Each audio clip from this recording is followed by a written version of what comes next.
J'ai décidé de faire une vidéo une vidéo mes favoris du moment pour le printemps. Je regarde beaucoup de youtubeuses qui font ça, puis c'est un style de vidéo que j'apprécie regarder, donc je me suis dit je vais en faire une. J'ai plusieurs catégories, puis je vais commencer par celle des livres. J'ai commencé les carnets de l'apothicaire. Celui-là, je l'ai terminé, le tome 1. Je l'ai lu en version roman. Celui-là, ça m'a pris 2 mois à lire parce que j'ai pas l'habitude d'en lire des gros comme ça, même si pour certains, ils finissent en une journée. Puis là, je viens de commencer le deuxième, puis vraiment, j'adore. Quand j'ai lu le premier, j'étais pas certaine parce que, à cause du format, mais finalement, là, j'ai accroché et c'est super bon. Donc, le deuxième, je suis pas rendue très loin, mais c'est déjà super bon. Dans le fond, c'est dans la Chine impériale, si je me trompe pas. On suit la jeune apothicaire Mao Mao, qui commence en étant servante, justement, dans l'Empire. Puis on suit un peu son séjour, puis sa vie. Mais pour l'instant, c'est pas des grosses énigmes ou quoi que ce soit. Mais c'est super bon, là. C'est relaxant à lire, c'est pas... c'est ça, c'est très agréable la lecture. J'ai lu beaucoup de BD aussi, donc je vais commencer par celle-là, Happy Endings. C'est 3 histoires. Une première entre un jeune homme et une jeune femme. La jeune femme ici va demander au jeune homme si elle peut faire un portrait pour un concours. Au final, là, toutes les histoires ont un côté romantique, un côté amour. Donc, au début, c'est ça, une jeune fille et un jeune homme.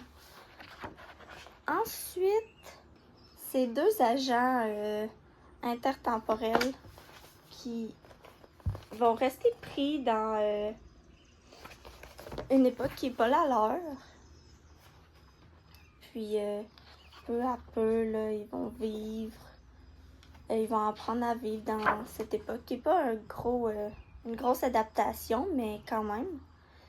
Puis, la jeune fille ici va commencer à fréquenter une autre jeune femme.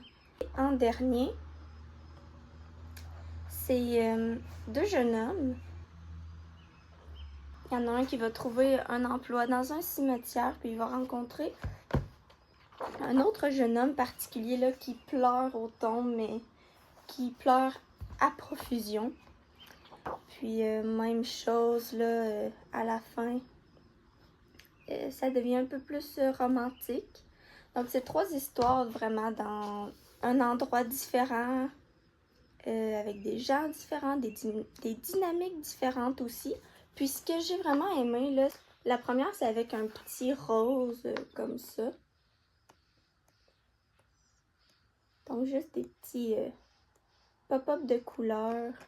Ensuite, c'est avec du bleu.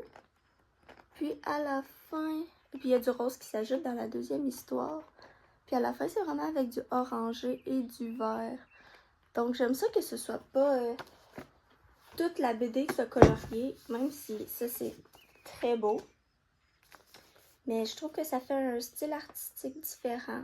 Puis que ça change à chaque histoire. J'ai bien aimé ça aussi. Donc encore là, c'est une lecture très agréable. C'est pas une histoire qu'on va stresser à qu'est-ce qui va se passer et tout. C'est juste c'est ça, une histoire qui fait du bien. Changement de thématique. J'ai lu la première BD Bleak de Squeezie. Je les avais jamais lus, là. Je voulais les lire, sauf que ça avait jamais à donner. Donc là, j'ai juste lu la première. Donc c'est comme ces vidéos, là, 3 histoires d'horreur dans une BD, là, ça se lit d'un coup, c'est tout petit, mais les illustrations sont faites par... Chaque histoire, là, c'est un illustrateur différent.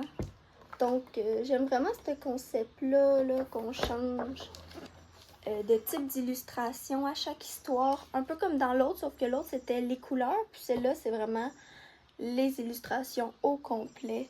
Donc ça, j'ai vraiment aimé. Ça aide à vraiment séparer chaque histoire l'une de l'autre. Puis de vraiment rentrer dans l'histoire. Donc, les trois étaient super bonnes, là, sont courtes, rapides à lire, mais on accroche pareil. Donc, il me reste la deuxième à lire, que j'ai déjà achetée. C'est ça, je l'ai beaucoup aimé. Je les ai pas lus qu'au printemps, mais j'ai terminé Les Loups. Je les avais toutes achetées, sauf que je voulais pas les lire parce que je voulais pas les terminer. Drôle de dynamique, mais c'est ça, je les aime tellement, j'avais pas envie de les terminer, mais là, il fallait bien. Donc, classique là, que j'avais lu quand j'étais jeune, mais que j'avais jamais eu la chance de les terminer. C'est excellent, j'ai rien à dire. Si vous connaissez, parce que vous avez lu quand vous étiez plus jeune, vous savez. J'adore les premières pages comme ça. On sent vraiment qu'on lit dans son journal. Toujours des aussi belles illustrations. Et puisque j'ai terminé eux, ben évidemment, je me suis acheté les Loups Sonata. Donc, j'ai seulement lu la première pour l'instant. J'ai pas encore lu la deuxième. Je me suis aussi acheté Génération Loup, que j'ai pas encore lu. Donc, ça change. On voit que c'est une collection différente que les loups normales. Sauf que c'est tout aussi bon. Puis, j'adore que Loup grandissent à travers les BD. Si je les avais lus, si j'avais pas arrêté de les lire à un certain moment, j'aurais suivi la croissance de Loup en même temps, puis j'aurais adoré ça. Mais malheureusement, c'est pas ce que j'ai fait. Mais la Génération Loup, j'aime ça aussi qu'ils sont plus épaisses, donc on peut étirer le plaisir. Donc des très belles illustrations, puis on sent que c'est pour un public plus vieux cette fois, là, vraiment. Donc encore là, j'adore les histoires qu'on suit la vie du personnage principal sans nécessairement qu'il y ait de grosses énigmes ou quoi que ce soit. C'est un type de lecture que j'aime énormément. Les autres livres que j'ai lus, je les ai pas sous la main. J'ai lu Strange Pictures, qui est un roman classé policier par un auteur japonais que j'ai oublié le nom, mais que je vais très certainement écrire. Puis, encore là, c'est 3 histoires dans un petit livre. Là, c'est pas hyper épais, c'est pas hyper long comme lecture non plus. Je l'ai terminé assez rapidement. Sauf que au début, j'étais confuse. Je savais pas si les 3 histoires étaient liées ou pas. À un moment donné, en lisant, je me suis dit, ok, c'est pas les mêmes personnages, donc c'est pas la même histoire. Mais au final, là, on comprend tout, puis les histoires sont liées. Et c'est hyper bien écrit, hyper bien expliqué. C'est un roman policier qui est pas difficile à comprendre. On a même des petites illustrations pour mieux se visualiser ce qui se passe. Parce que des fois, des romans policiers, là, je peux comprendre que ce soit plus compliqué à s'imaginer, à visualiser. Celui-là, très bien écrit, je l'ai vraiment beaucoup aimé. Puis l'autre, c'est aussi une BD plus horreur. Ça s'appelle Beneath the Trees. Donc, c'est un village que les habitants, c'est des animaux qui sont quand même humanoïdes. Puis, on se rend compte que le personnage principal, on le sait au début de l'histoire, là, il est même sur la couverture, que le personnage principal est une tueuse en série.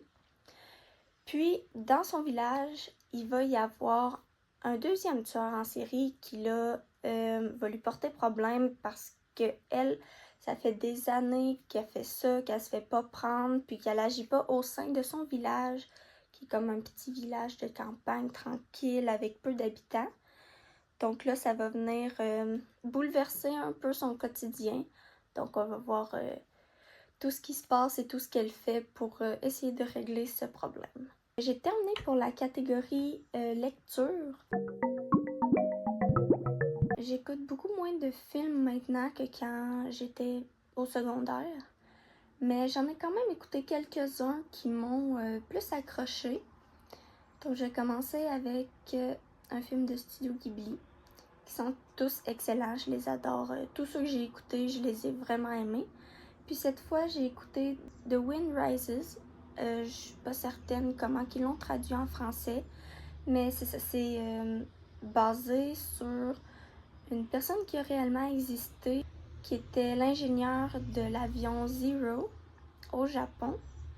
Puis on va le voir là, travailler, se surmener pour être un excellent ingénieur. On va le voir à partir de l'enfance jusqu'à l'âge adulte. Il va aussi rencontrer sa femme. Puis dans ces années-là, il y avait la tuberculose. Donc c'est un très bon film, mais très triste. Je l'ai quand même adoré. Studio Ghibli, c'est toujours très bon. Les illustrations, les musiques, rien à dire. Ensuite, j'ai écouté Pearl, que j'en avais beaucoup entendu parler. Je voyais beaucoup de séquences du film sur TikTok et tout. Donc je l'ai écouté et j'ai vraiment adoré. J'ai beaucoup aimé l'actrice Mia Goth. Donc j'ai décidé par la suite d'écouter X, que je savais pas que c'était comme une suite. J'ai juste vu que c'était la même actrice, donc je me suis dit, bon, je l'ai aimé dans Pearl, je vais l'aimer dans X aussi. Puis le fait que ça suivait, ça a été une agréable surprise. J'ai plus aimé Pearl que X, mais X était quand même très bon. Pour ce qui est de Pearl, c'est... Je me rappelle plus exactement en quelle année, mais on suit une jeune femme qui habite dans une ferme, puis qu'elle, elle veut devenir une star du cinéma, de la danse. Donc on va suivre sa descente vers la folie au final. L'actrice est très bonne, son jeu d'acteur est excellent. Ça fait vraiment une bonne immersion. Puis dans X, c'est des jeunes qui viennent pour filmer une sorte de film à cette ferme-là, sans savoir ce qui s'était passé, et ça tourne vraiment une scène sanglante. Puis j'ai aussi écouté Silence of the Lambs, donc Silence des agneaux, qui est un film d'horreur classique, sachant que j'ai écouté beaucoup de films d'horreur depuis un très jeune âge. J'étais étonnée que j'avais pas écouté ce film-là puisque c'est un classique. Donc je me suis rattrapée, je l'ai écouté, c'était très bon. C'est un film qui est un peu moins récent. Il est quand même tout aussi bon. On suit une étudiante qui va aller dans le FBI, puis il cherche un tueur en série. Elle va demander l'aide de Hannibal Lecter pour essayer de trouver c'est qui, puis la façon que lui il réfléchit. Il va pas tout lui dire directement, mais il va la pousser à plus réfléchir, plus pousser sa pensée, puis chercher des choses qu'elle aurait peut-être pas cherché de base. Je vais commencer par ce parfum que j'ai acheté au Winners il y a pas très longtemps. Donc il n'a pas coûté cher, là, il a coûté 15$. Et c'est un parfum qui sent, c'est butter cake, caramel, pistache et vanille. J'adore tout ce qui sent le dessert, ce qui sent la vanille. Donc ça c'est vraiment un parfum très gourmand, très sucré. Je l'aime beaucoup. Ensuite, les 3 prochains produits, ça a été acheté au Cosmetaio. Donc j'ai acheté cette crème-là. Puis elle est très watery. La sensation sur la peau, c'est pas sticky, ça hydrate bien. Donc c'est très bon. Puis cette marque-là, je voulais l'essayer depuis un moment. Puis définitivement, je vais en racheter. Donc moi, je l'utilise le jour, j'en utilise une autre le soir. J'ai ce savon pour le corps là, que de base, je croyais que c'était la lotion. J'ai pas lu. Ben, ouais, j'ai pas lu. Mais même si c'est le savon, ça sent très bon. Ça sent vraiment comme le lait aux fraises. Puis la bouteille est vraiment très belle, on va être honnête. C'est ça, savon pour le corps, aux fraises, crémeux, qui mousse bien. Coup de cœur.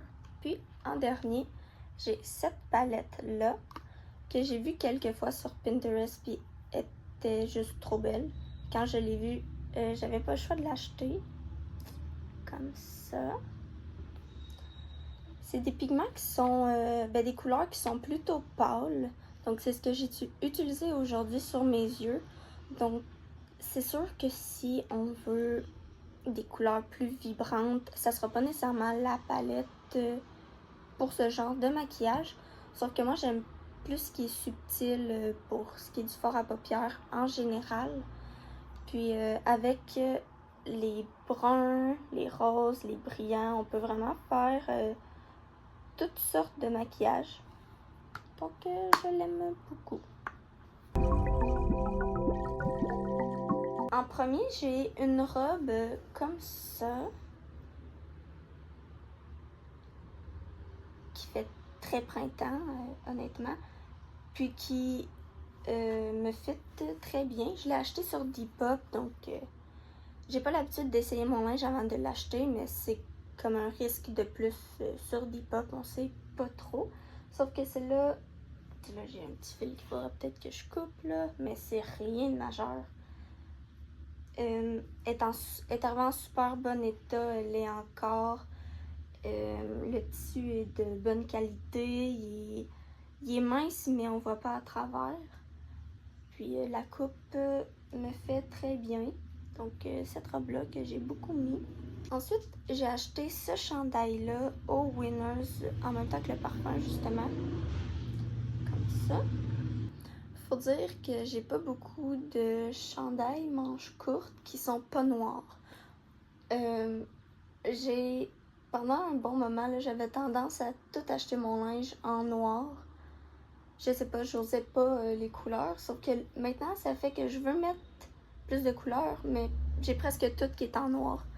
Donc ce chandail-là, c'est un médium, mais il fait super bien, là. Puis il m'a pas coûté cher.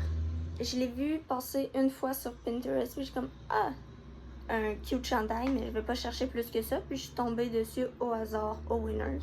Sinon, si vous avez vu mon vlog, vous avez vu que j'ai acheté ça au Village des Valeurs. Encore là, côté sweater, j'en ai pas beaucoup. J'ai plus de chandail de laine, mais l'été, c'est pas ce que je préfère mettre. Donc, un sweater comme ça, rose, j'en avais pas. Puis celui-là, le Calvin Klein, est particulièrement confortable. Ce que j'avais en frais de vêtements, sinon j'ai un accessoire que j'ai trouvé, un petit bracelet de perles comme ça, très vintage, que j'ai aussi acheté dans une friperie.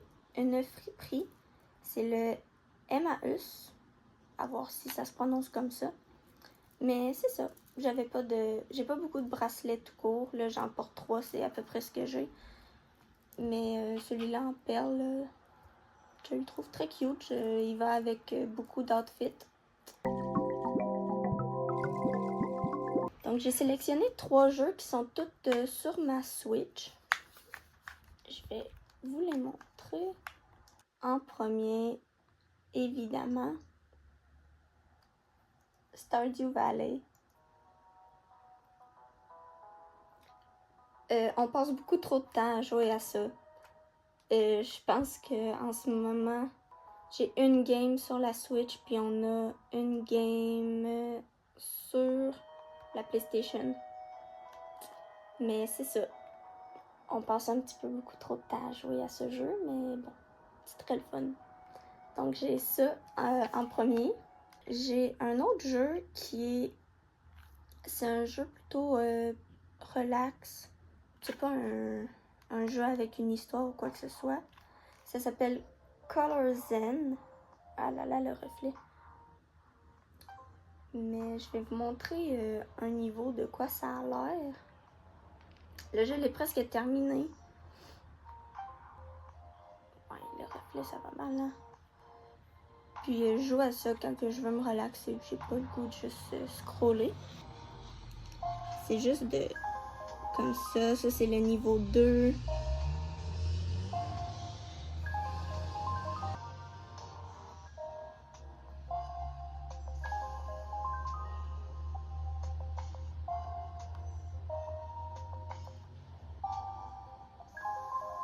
Très agréable comme petit jeu. Sinon, je pourrais dire Mortuary Assistant. Il est ici, là, je vais pas l'ouvrir. Parce que quand mon frère il vient chez moi, ben, on joue à ça. C'est très drôle. On crie beaucoup, ça fait peur. Ça fait vraiment sourd, ce jeu-là. Puis sinon, l'autre jeu que j'ai qui est sur mon téléphone, ça s'appelle Soup Soup. Puis c'est un jeu de cherche et trouve, tout simplement. Sauf que chaque niveau, c'est des illustrations différentes, un thème différent. Puis c'est vraiment cosy comme jeu. Donc ça passe le temps. Puis c'est agréable. Ça fait changement de juste scroller. Ces temps-ci, j'écoute beaucoup Amélie Mello quand elle sort des vlogs. Dans le fond, c'est la chaîne de vlogs de Rendez-vous ASMR. Elle fait des vlogs, des longs vlogs. Puis j'aime beaucoup regarder ça. Elle fait de la ASMR, donc ses vlogs sont vraiment cosy. Puis ensuite, j'écoute Queso. Je veux dire, vous savez sûrement c'est qui.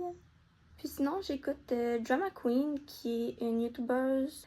Puis elle va faire des vidéos d'environ 15 minutes pour vraiment yap à propos des sujets. Elle a fait une vidéo sur les boy moms, une vidéo sur les laboubous. C'est tout pour dire son opinion. Puis la façon qu'elle fait ses vidéos, c'est vraiment divertissant. Puis des fois, ça m'a appris sur des trucs qui se passaient que je savais même pas, comme le phénomène des laboubous. Je veux dire, j'en ai entendu parler vite, mais là, j'ai vraiment vu que c'était intense. J'ai juste écrit une chose. C'est j'ai acheté dernièrement, que j'ai déjà tout mangé, là, ça fait un moment. C'est des fraises lyophilisées enrobées dans du chocolat au matcha. C'est délicieux. Je les ai tous mangés. On a fait des signets. J'en ai un autre là qui est dans mon livre. On s'est fait des signets maison. Donc moi j'ai fait ces trois-là. Un de Pogno. Un de Stardew Valley. Puis un plus Jumino Core, on va dire. Comme ça. On a pris du papier aquarelle rigide avec des crayons à l'alcool, puis des crayons microns pour les contours. Là, ça se décolle. J'ai acheté un cahier comme ça, que c'est juste des pages blanches. Mais ce que je fais, c'est que, par exemple, les journées que ça me tente, je dessine un peu ce que j'ai fait, ce que j'ai vu dans ma journée. Là, il y en a juste 2 qui sont peinturés, là, mais je les fais en aquarelle. Mais par exemple, ça, c'est quand je suis allée cueillir des tulipes. Là, il me reste à le peinturer, évidemment. Puis, c'est ça. Je les peinture pas toute la journée même. J'ai vu, justement, Amélie Mello en faire quelques fois, puis ça m'a inspirée. Donc là, il y a vraiment juste Totoro qu'il faudrait que je colle mieux, mais c'est ça, ce petit cahier-là qui est vraiment divertissant à faire. Puis en dernier, c'est un sport que j'ai récemment repris, que j'avais arrêté de faire, je sais pas, j'avais peut-être autour de 16-17 ans. Puis c'est le motocross. J'ai acheté un motocross il y a quelques semaines, je crois. J'avais déjà le casque, les lunettes. Je me suis acheté des bottes, je me suis acheté un plastron. Il me reste à avoir le chandail, les pantalons et les gants qui vont arriver sous peu. Mais c'est ça, donc j'ai recommencé à en faire. Puis ça m'avait vraiment manqué. Donc là, je suis contente d'avoir repris ce sport. Même si je suis pas niveau à aller faire des courses ou quoi que ce soit. Que c'est très, très le fun. J'adore. C'est ce qui conclut la vidéo. J'ai passé à travers de ma liste. Si ça peut avoir été divertissant, tant mieux. Moi, je sais que j'ai aimé faire cette vidéo-là. Si vous avez apprécié, tant mieux. Bye bye!